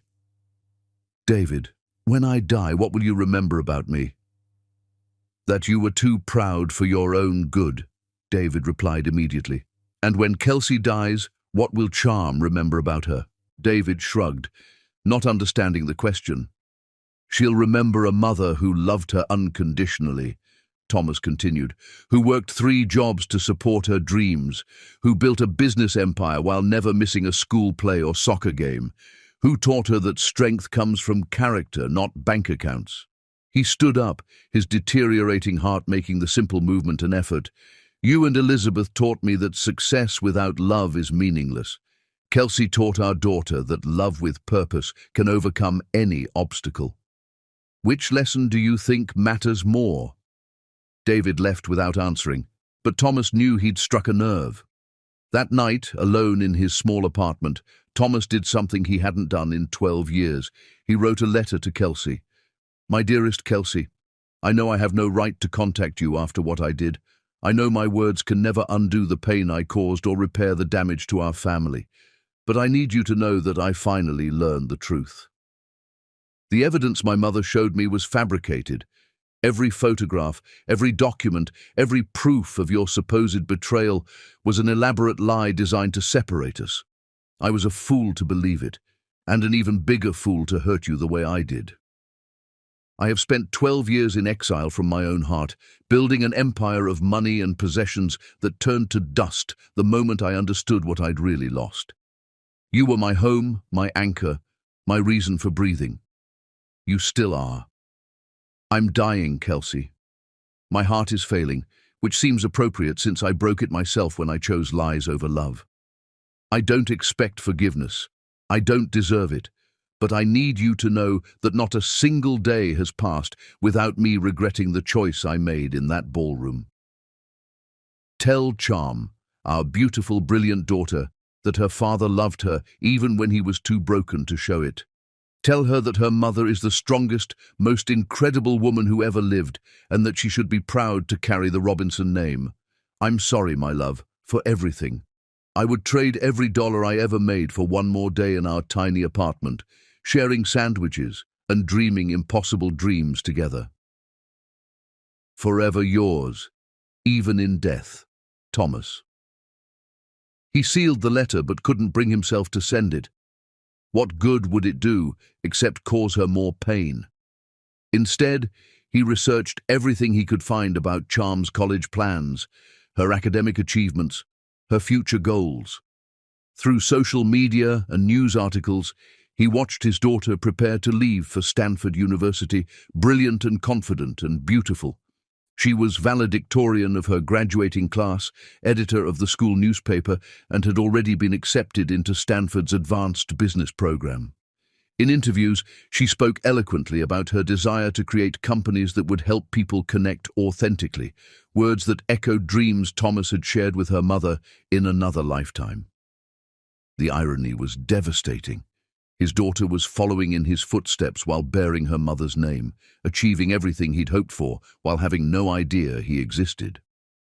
On the day of Charm's high school graduation, Thomas sat in the back of the auditorium again, hidden among hundreds of proud parents and family members. Kelsey sat in the front row, radiant with maternal pride, clapping enthusiastically as their daughter delivered a valedictorian speech about perseverance and the power of love to overcome any obstacle. My mother taught me that success isn't measured in dollars or possessions, Charm said, her young voice carrying clearly through the auditorium. It's measured in the lives we touch, the love we give, and the legacy we leave behind. She showed me that a woman can be strong and gentle, ambitious and nurturing, successful and humble all at the same time. Thomas wept silently as his daughter praised the woman he'd abandoned, describing Kelsey as her hero and role model. When the ceremony ended and families gathered to congratulate their graduates, Thomas slipped away into the parking lot. He never saw Kelsey notice him leaving, never saw the way her face paled as she recognized the silhouette of the man she'd once loved more than life itself. That night, Elizabeth called with the news Thomas had been expecting. The courts have ruled in our favor, she announced triumphantly. You've been declared incompetent to manage your affairs. David and I now have full power of attorney over your remaining assets. Congratulations, Thomas said calmly. I hope you enjoy spending money I earned while you were busy destroying my life. Oh, we will. And Thomas, don't bother trying to contact us again. As far as the Sander family is concerned, you're already dead. She hung up, leaving Thomas alone with the sound of his failing heart and the weight of absolute solitude. But as he sat in the gathering darkness, Thomas realized something profound. Losing his fortune had been liberating. Without money to distract him, without business pressures to consume his time, he could finally see clearly what had always mattered most. Love, family, connection, purpose, everything he'd thrown away in pursuit of hollow success, everything Kelsey had kept while building a meaningful life from the ashes of their destroyed dreams. Tomorrow, he decided, he would find the courage to face the woman he'd wronged, not to ask for forgiveness, that was beyond hope, but to finally tell the truth and perhaps in some small way begin to repair the damage his choices had caused, even if it was 12 years too late, even if he was dying, even if she could never love him again. Some debts, he was learning, could only be paid with the currency of complete honesty and unconditional surrender, and Thomas Sander was finally ready to spend everything he had left. Chapter 9. You're My Only Hope. The journey to redemption begins with a single step, even when that step requires crawling on your hands and knees across a city that no longer knows your name. Thomas Sander woke up on the floor of his small apartment, his chest feeling like someone had wrapped steel bands around his ribs and was slowly tightening them. The morning light filtering through his cheap curtains seemed impossibly bright, and it took him several attempts to push himself up to a sitting position. 3 weeks had passed since Elizabeth and David had legally stripped him of everything. 3 weeks of watching his body deteriorate while his heart, both the physical organ and the metaphorical center of his being, prepared to give up entirely. But today felt different. Today felt like his last chance to do something meaningful before the darkness claimed him completely. With trembling hands, he reached for the phone book he'd kept hidden in his desk drawer. Robinson Interiors had an address listed, a converted Victorian mansion in the historic district that served as both Kelsey's business headquarters and, according to recent real estate articles he'd found online, her family home. The irony wasn't lost on him. While he'd been accumulating empty mansions and meaningless possessions for 17 years, Kelsey had created a home filled with purpose and love. Getting dressed required 3 rest breaks. The simple act of pulling on his clothes left him breathless and dizzy, but Thomas forced himself to continue. He had to reach her today, while he still had enough strength to make the journey. The walk to the bus stop took 40 minutes instead of the usual 10. Thomas had to stop frequently, leaning against lampposts and building walls as waves of weakness washed over him. Several people offered to call an ambulance, but he waved them away. This was something he had to do alone. The bus ride across the city felt endless. Thomas sat in the back, watching familiar neighborhoods pass by while he fought to keep breathing steadily. A teenage girl with dark hair and intelligent eyes got on at one stop, and for a heart-stopping moment he thought it might be Charm.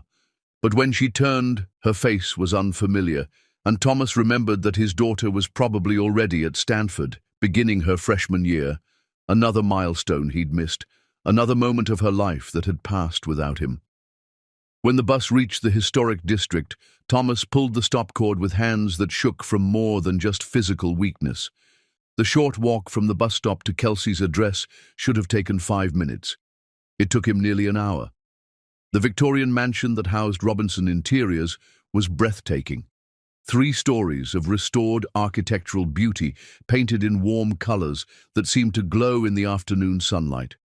The gardens were immaculate, and through the large windows, Thomas could see elegant interior spaces that spoke of both professional success and personal warmth. This was the life Kelsey had built from the ashes of their destroyed love. This was the empire she'd created not through manipulation or lies, but through talent, determination, and the kind of authentic character Thomas had thrown away 12 years ago. A brass plaque beside the front door read, "Robinson Interiors, creating spaces for life's most beautiful moments." The slogan made Thomas's chest constrict with something deeper than his heart condition. Even in her professional life, Kelsey focused on beauty, on meaning, on helping others create the kind of love-filled spaces he'd never learned to appreciate. Thomas made it halfway up the front walkway before the next wave of weakness hit him. This one was different, stronger, more final. He stumbled, catching himself on one knee, then both knees, his vision graying at the edges. "Not yet," he pleaded with whatever force controlled such things. "Just let me reach her door. Let me tell her the truth before I go." Crawling the final 20 feet to Kelsey's front door was the most difficult thing Thomas had ever done. Not because of the physical pain or the humiliation of being seen on his hands and knees by passing pedestrians, but because every inch brought him closer to facing the woman whose life he'd destroyed. What right did he have to appear at her door after 12 years of silence? What possible good could come from dredging up their painful past when she'd clearly moved on and built something beautiful without him? But as his failing heart struggled to pump blood through his deteriorating body, Thomas realized that this wasn't about what he deserved or what might be comfortable for either of them. This was about truth, about a debt that needed to be paid before he died, about giving Kelsey the closure she'd been denied when he'd believed his mother's lies and thrown away everything that mattered. The front steps seemed impossibly steep. Thomas pulled himself up each one, his dress shirt torn from the crawl across concrete, his hands scraped and bleeding. Somewhere behind him he could hear voices, people expressing concern, offering help, but their words seemed to come from very far away. Finally, he reached the heavy oak door with its beautiful stained glass panels. Thomas collapsed against it, his chest heaving as he fought to draw enough breath to speak. Through the glass, he could see movement inside, someone approaching the door, probably drawn by the commotion he'd caused. With the last of his strength, Thomas raised his fist and knocked. The door opened, and suddenly she was there. Kelsey, 12 years, had only enhanced her beauty. There were tiny lines around her eyes now, laugh lines, worry lines, the marks of a life fully lived. Her hair was pulled back in an elegant bun, and she wore a simple but expensive dress that spoke of success achieved through her own efforts. She looked like exactly what she'd become, a woman who had survived betrayal and built something extraordinary from the ruins. For a moment, they simply stared at each other. Thomas saw shock flicker across her face, followed by recognition, then something that might have been pain or anger or a complex mixture of both. "Thomas?" Her voice was barely a whisper. He tried to speak, but no words came. His body was shutting down, his vision blurring, his chest feeling like it was being crushed by invisible weights. But her face, her beautiful, strong, familiar face, remained perfectly clear. "Kelsey," he managed to gasp, the single word requiring tremendous effort. I need to tell you." But before he could finish the sentence, the world tilted sideways and Thomas felt himself falling. He was dimly aware of Kelsey crying out, of her hands trying to catch him as he collapsed completely on her doorstep. As consciousness fled, Thomas used every remaining ounce of strength to speak the words that had brought him across the city on his hands and knees. "You're my only hope." Then darkness claimed him, and Thomas Sander lay broken and dying on the threshold of the only woman who had ever truly loved him, his fate resting entirely in her hands. From somewhere very far away, he heard Kelsey's voice, not the cold, angry tone he'd expected, but something else. Something that sounded almost like the woman who had once whispered promises of forever against his skin in a tiny apartment above a flower shop. "Oh, Thomas," she was saying, and there were tears in her voice. "What have you done to yourself? What have we both done?" He felt her hands touching his face, checking his pulse, and even in his unconscious state, some part of him recognized the tenderness in her touch. After 12 years of exile from love, Kelsey Robinson was the last face he saw before the darkness took him. Whether he would live to see her again, whether she would choose to save him or let him face the consequences of his choices alone, remained entirely up to the woman whose heart he had shattered, but who might perhaps still remember what they had once meant to each other. In the space between one heartbeat and the next, between consciousness and oblivion, Between his past mistakes and whatever future might be possible, Thomas Sander surrendered completely to the mercy of the only person who had ever made his life worth living. His only hope lay in her hands now, and somewhere in the depths of his failing heart, he found peace in knowing that if these were to be his final moments, at least he would spend them in the presence of true love, even if that love could never be his again. Chapter 10. The greatest love story ever told. Love doesn't end with death. It transforms into something eternal, something that proves the human heart is capable of miracles, even in the darkest moments. Kelsey knelt beside Thomas's unconscious form on her front porch, her hands trembling as she checked his pulse and felt the irregular, fluttering beat of a heart that was giving up. For 12 years, she had imagined what she would do if she ever saw him again. Sometimes she'd fantasized about slamming the door in his face. Sometimes she'd dreamed of demanding explanations. But she had never imagined this. Thomas broken, dying, collapsed on her doorstep like a wounded animal seeking shelter. "Call 911, she told Mrs. Patterson, her elderly neighbor who had rushed over when she saw the commotion. "Should I call his family too?" Mrs. Patterson asked, pulling out her phone. "He doesn't have family," Kelsey replied automatically, then caught herself. "I mean, I am his family. I'll handle this." The words surprised her even as she spoke them. After 12 years of raising their daughter alone, after building a life from the wreckage of his betrayal, why was her first instinct still to protect him? But as she looked down at Thomas's gaunt face, his clothes hanging loose on a frame that had once been strong and confident, she saw not the man who had publicly humiliated her, but the boy who had given her his last $5 in a computer lab, the young husband who had sold his laptop to buy her a wedding ring, the father who had never known his daughter but whose eyes charm had inherited. The paramedics arrived within minutes, working efficiently to stabilize Thomas before loading him into the ambulance. As they prepared to leave, one of them turned to Kelsey. "Are you family?" "We'll need someone to handle medical decisions if he can't." Kelsey looked at the man she had loved more than life itself, now unconscious and fighting for every breath. "Yes," she said quietly. "I'm his wife." The words felt strange on her tongue after 12 years, but legally they were still married. Thomas had never filed for divorce after that terrible night, perhaps too consumed with building his empire to bother with the paperwork. At the hospital, doctors confirmed what Thomas's appearance had already told her. He was in end-stage heart failure, his body shutting down after years of stress, neglect, and the crushing weight of guilt that had consumed him since learning the truth about his mother's deceptions. Without a miracle or a heart transplant that his condition made nearly impossible, he had weeks at most. "I'm sorry, Doctor," Martinez said gently. "Is there anyone we should contact?" "Other family members?"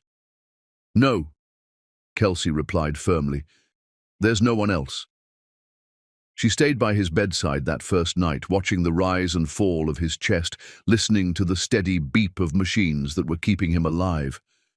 Somewhere around 3 in the morning, his eyes fluttered open. "Kelsey?" His voice was barely a whisper.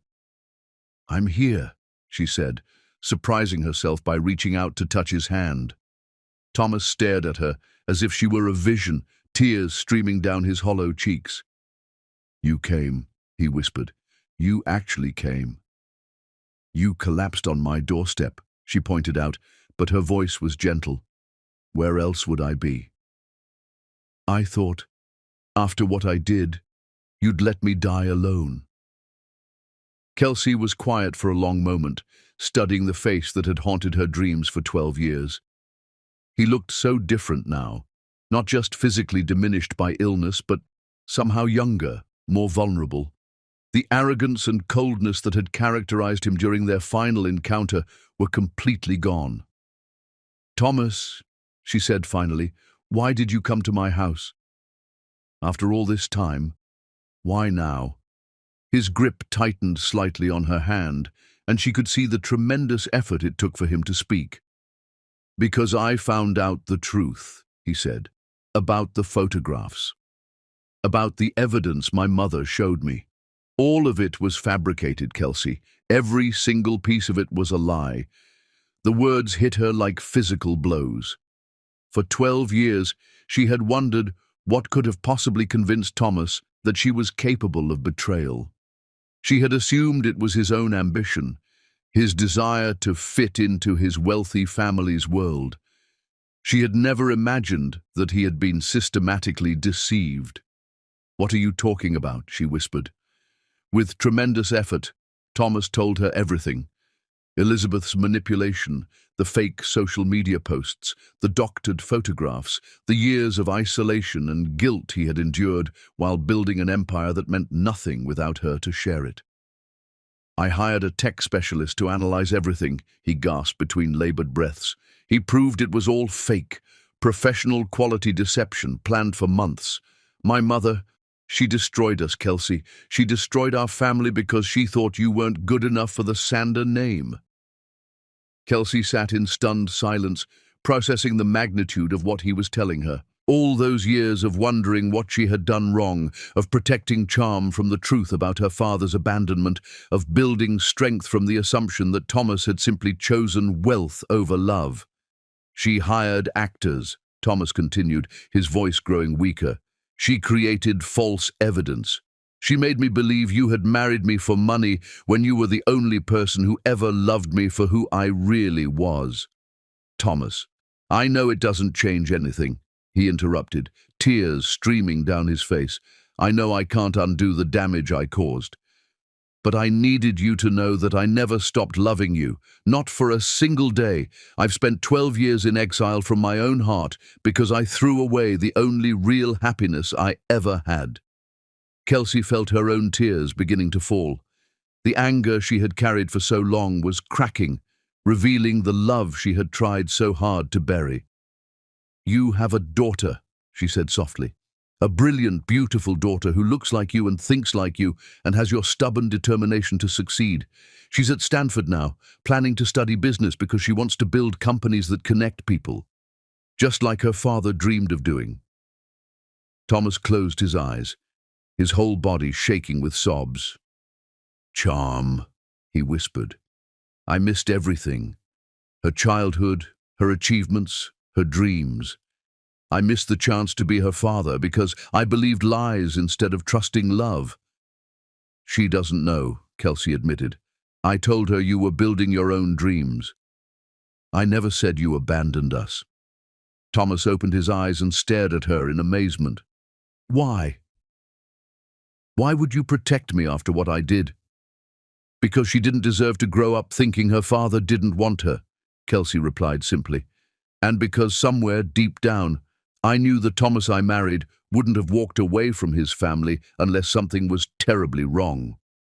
They talked through the night, really talked for the first time in 12 years. Thomas told her about the hollow success, the empty mansions, the business partners who had abandoned him the moment his health failed.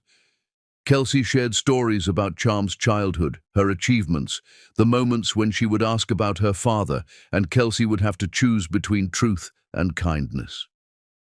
As dawn broke through the hospital windows, Thomas made a request that broke Kelsey's heart. "I want to go home with you," he said.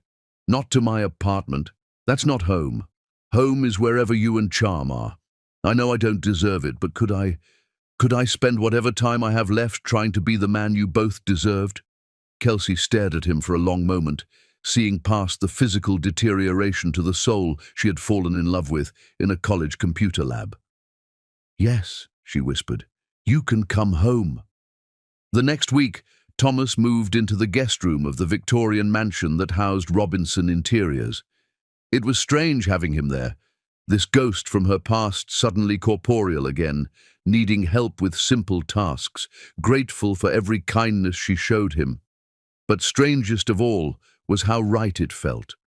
Charm came home from Stanford the following weekend, and Kelsey's heart nearly stopped as she watched her daughter meet her father for the first time in 12 years. "You're Thomas Sander," Charm said, studying him with intelligent eyes that were so much like his own. "I'm your father," Thomas replied quietly, "though I know I haven't earned that title." Mom told me you were building your dreams, Charm said carefully. She never said you didn't care about us. I cared about you every day, Thomas said, his voice breaking. I was just too broken to show it, but I see now that you turned out perfectly anyway, because you had the most extraordinary mother in the world. Charm looked between her parents, this dying man who was a stranger, but somehow familiar, and her mother whose eyes were bright with tears. Are you here to stay? She asked Thomas. For as long as your mother will have me, he replied, which probably won't be very long. Good, Charm said simply. I've always wanted to know my father. What followed were the most precious months of Thomas's life. He was too weak to do much physically, but he filled his remaining time with love, real love, the kind he had forgotten existed during his years of hollow success.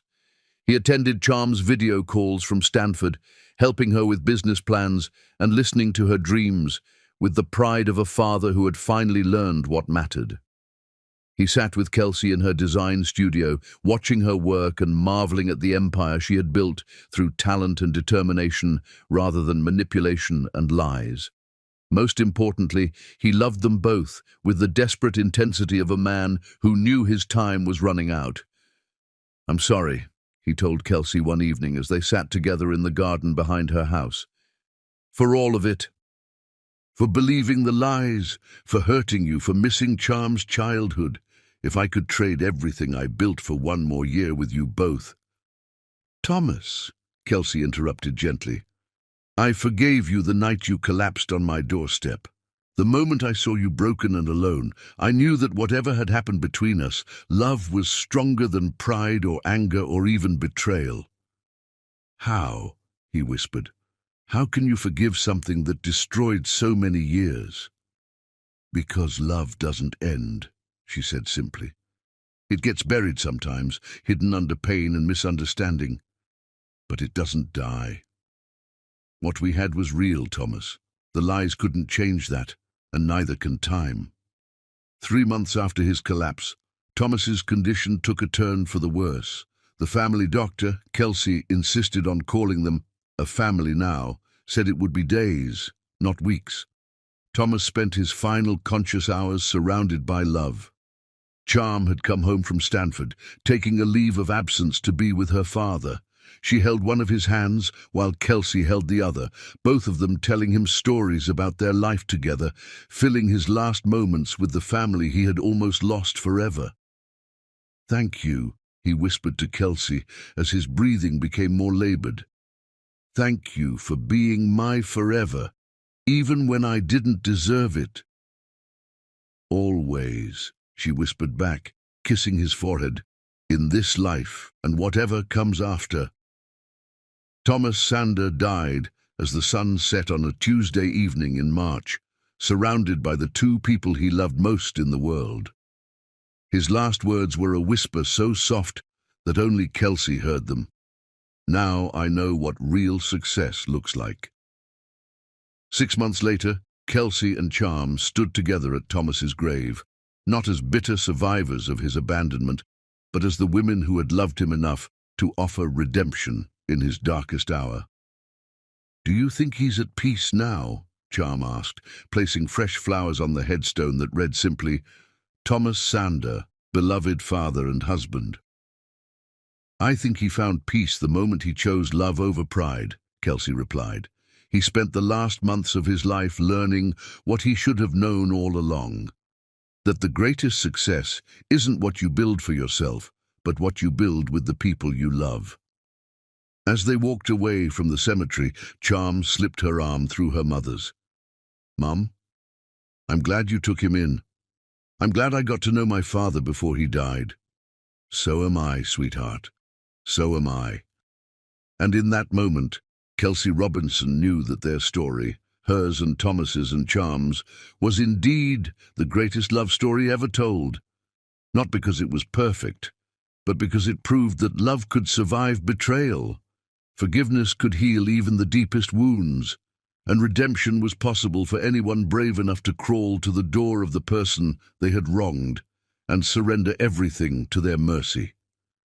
Sometimes the greatest love stories don't have fairy tale endings. Sometimes they have something even better, the kind of ending that proves the human heart is capable of miracles.